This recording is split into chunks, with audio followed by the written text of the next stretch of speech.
Jon Jones is just over a week away from putting his heavyweight title on the line against the great Stipe in a clash where he'll need to be at his best to win. Earlier today, Bones posted a video of him hitting pads. While some fans praised him for his sharpness, others pointed out his lack of speed, which isn't surprising. Jones has as many fans as he does critics. What do you think after watching this footage?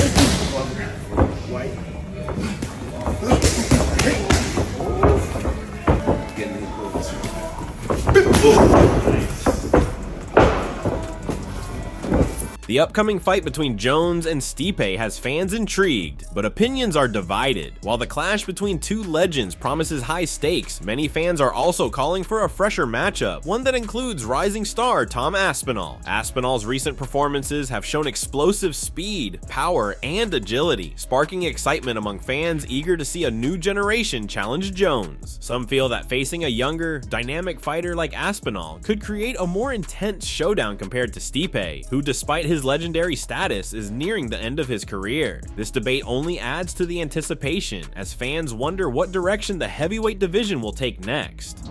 Daniel Cormier believes Max Holloway should not fight Dustin Poirier. Holloway's legendary career seems ready for a fresh chapter in 2025. After a tough loss in his attempt to reclaim the featherweight title in Abu Dhabi, the fan favorite is preparing to say goodbye to the 145-pound division. Following his first knockout loss to Ilia Topuria, Max confirmed a move to 155 last weekend. Thanks to his BMF title-winning knockout of Justin Gaethje in April, Holloway is already ranked in the top 5 at 155 pounds. With this new position, he could be on the brink of a high-stakes title eliminator. However, Daniel Cormier hopes that's not the case. On the latest episode of his Good Guy Bad Guy show on ESPN, DC recognized that Holloway will have plenty of opportunities to face top contenders in the lightweight division. Quote, "He's asking for Dustin Poirier, that would be absolutely fantastic, but is there a better way to introduce Max Holloway into the lightweight division? Do we put him in there with a Dustin for a third time? Or do we see what happens with Michael Chandler after he fights Charles Oliveira? Or do we start to kind of look down the rankings a little bit and say,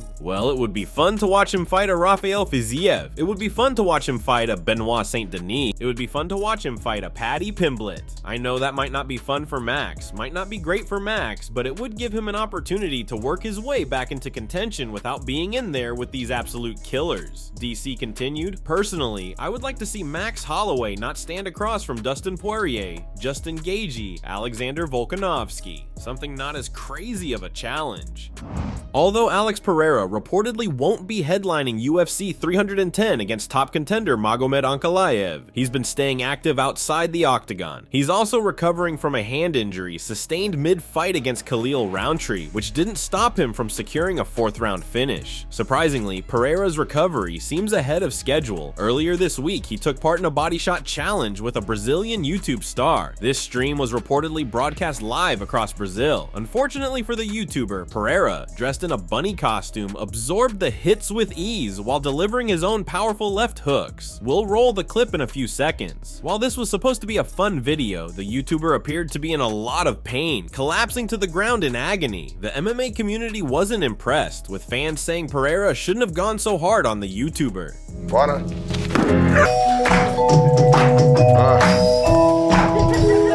Faz uma geral dele. E aí a gente...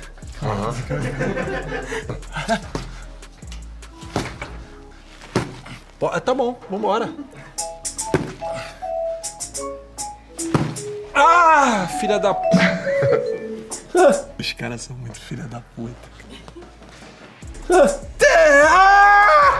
Olha aqui. Ai, tá aí. Tá bom, fechar com 50 mesmo. Bora?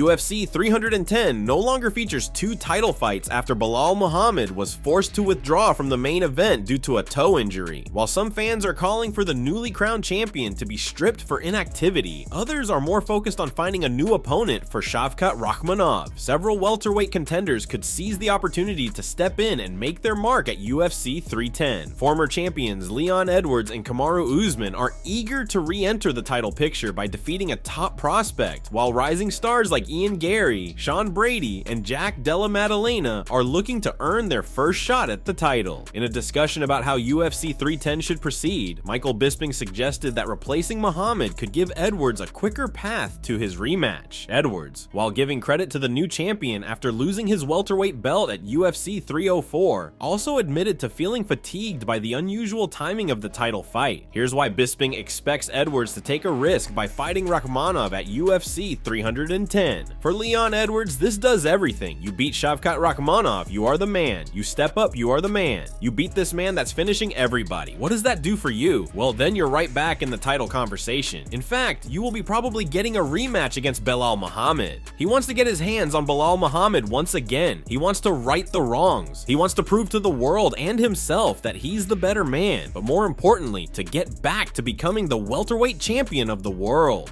Tom Aspinall recently shared his insights on how Stipe could secure victory over Jon Jones in their highly anticipated title showdown. During a recent interview with Safest Casino sites, Aspinall outlined the game plan he would adopt if he were in Stipe's position facing off against Jones. "I'd be looking for the knockout against Jon Jones is what I'd be looking for with him," Aspinall said. "I'd be trying to push him back and use his size. It's not even like he can use the experience. They're both as experienced as one another, but I'd just be using my size on him, trying to push him back and knock him out. I think that Stipe has got big knockout power in comparison to Jon Jones, so I think he can knock him out." The upcoming clash between Jones and Stipe has sparked a major debate in the MMA community, with many arguing that interim heavyweight champion Tom Aspinall, who was also the backup fighter, deserves the chance to compete in a title unification bout. Aspinall's hopes of facing the winner of the UFC 309 headliner may not come to pass, as Jones has hinted that his fight with Stipe could be the final bout of his MMA career. Despite this, Tom has already formulated a strategy for how he would approach Jones, known for his grappling heavy, pressure fighting style in the octagon. The Jones vs Stipe matchup was initially set for UFC 295 in November 2023. However, Bones had to withdraw from the bout due to a torn pectoral muscle. Consequently, Aspinall stepped up to challenge Sergey Pavlovich for the interim heavyweight title and has since defended that championship with a stunning knockout victory over Curtis Blades at UFC 304 in July. Thanks for watching, and don't forget to subscribe for daily MMA news.